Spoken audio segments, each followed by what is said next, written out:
వచ్చారు? నీ దగ్గర నుంచి చూసాను, నన్ను ఇట్లా వదిలేయండి, నాకు ట్రీట్మెంట్ కూడా వద్దు. సరే ఈజీ ఒక్క నిమిషం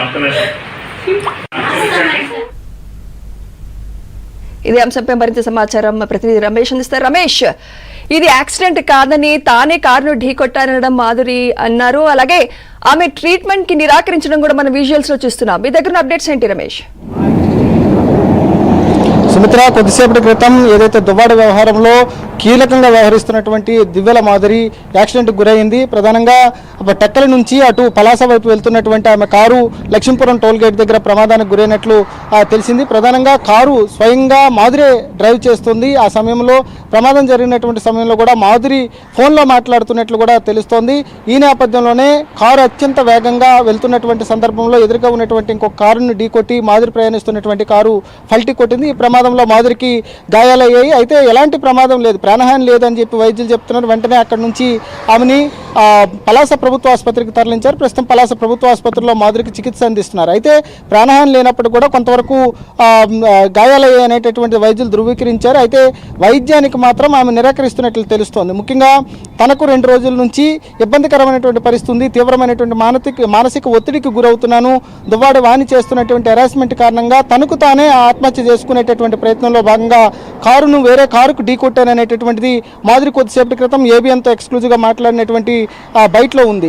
అంటే అంతవరకు కూడా తను చనిపోవాల్సినటువంటి అవసరం లేదు, నేను చాలా స్ట్రాంగు, నేను తప్పు చేయలేదు, దువ్వాడ శ్రీనివాస్తో తనకున్నటువంటి సంబంధం సక్రమమే అని చెప్పి 3 రోజులుగా మీడియా ముందు చెప్పినటువంటి మాధురి ఎందుకు సూసైడ్ చేసుకోబోయింది అనేటటువంటిది ఇప్పుడు మనకి ఉత్పన్నమవుతున్నటువంటి ప్రశ్న. కానీ ఆమె చెప్తున్నటువంటిది తను 2 రోజులుగా ఎదుర్కొంటున్నటువంటి ఒత్తిడి కారణంగానే స్పీడ్గా వెళ్ళి ఇంకొక కారును ఢీకొట్టేటటువంటి ప్రయత్నం చేశానని చెప్పి చెప్తుంది. దాంతోపాటుగా తనకి ఎలాంటి వైద్యం చేయొద్దు, నేను చనిపోతాను, నా పిల్లలందరూ కూడా ఆందోళనలో ఉన్నారు, నేను కూడా 2 రోజులుగా ఆందోళన చెందుతున్నాను కాబట్టి నాకు వైద్య సేవలు వద్దు అనేటటువంటి నిరాకరిస్తున్నటువంటి పరిస్థితి కనబడుతోంది. మరోవైపు ప్రమాదం జరిగిన కొద్దిసేపటి క్రితమే కొంతమంది మీడియా ప్రతినిధులు ఆమెను సంప్రదించేటటువంటి ప్రయత్నం చేస్తే ఇక్కడ ఉండేటటువంటి పరిస్థితుల నేపథ్యంలో మరో 2 రోజుల పాటు నేను ఒరిస్సాకి వెళ్తాను, ఒడిస్సాలో రెస్ట్ తీసుకుని మళ్ళీ వస్తానని చెప్పినటువంటి కొద్దిసేపటికే ఈ ప్రమాదం జరిగింది. స్వయంగా తన సొంత కారులో ఆమె డ్రైవ్ చేస్తూ వెళ్తున్నటువంటి సందర్భంలో టోల్ గేట్ సమీపంలో ప్రమాదం జరిగింది. ఆ సమయంలో వేరే ఛానల్తో లేకపోతే ఇంకెవరితో జూమ్ కాల్లో మాట్లాడుతున్నట్లు కూడా ఆమె సన్నిహితులు చెప్తున్నారు. ఫోన్ బిజీ వస్తుంది. తర్వాత ప్రమాదం జరిగిన వెంటనే మొదటిసారి తమకు అత్యంత సన్నిహితులైనటువంటి దువ్వాడ శ్రీనివాస్ సోదరులకే సమాచారం వెళ్ళినట్లు కూడా తెలుస్తోంది. తనకు ప్రమాదం జరిగిందని స్వయంగా దివ్యల మాధురే వారికి సమాచారం ఇవ్వడంతో దువ్వాడ సోదరుడు శ్రీధర్ అక్కడ ప్రమాద ఘటనా స్థలానికి చేరుకుని ఆమెని ప్రభుత్వ ఆసుపత్రికి తరలించారు.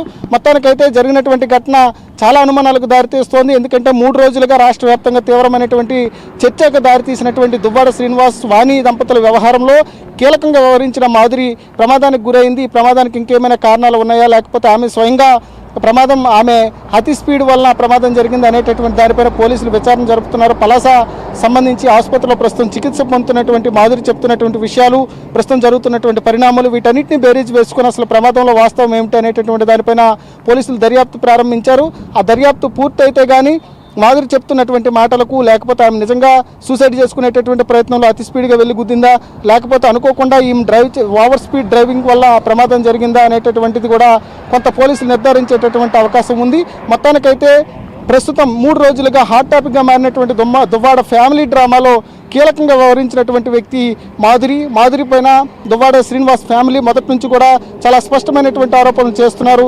మాధురి కారణంగానే తమ ఫ్యామిలీ డిస్టర్బ్ అయిందని, మాధురి కారణంగానే దువ్వాడ శ్రీనివాస్ పరాయి పంచన చేరాడు, మా నుంచి దూరం అయిపోయాడు అనేటటువంటి ఆరోపణలు చేస్తున్నారు. మొత్తం కూడా ఈ వ్యవహారాన్ని అంతటినీ కీలకంగా మారినటువంటి మాధురి యాక్సిడెంట్కి గురవటం అనేటటువంటిది మాత్రం తీవ్రమైనటువంటి చర్చకు దారితీస్తున్నటువంటి పరిస్థితి కనబడుతోంది. అసలు మాధురి వ్యవహారంలో ఏం జరిగింది, ఎందుకు యాక్సిడెంట్ జరిగింది, ఎలా జరిగింది అనేటటువంటి దానిపైన ఇప్పటికే పలాస పోలీసులు ఆసుపత్రికి చేరుకున్నారు. ఆమె దగ్గర వాంగ్మూలం తీసుకుంటున్నారు. అసలు ప్రమాదం ఎన్ని గంటలకు జరిగింది, ఎలా జరిగింది అనేటటువంటి దానిపైన ప్రాథమిక విచారణ ప్రారంభమైంది.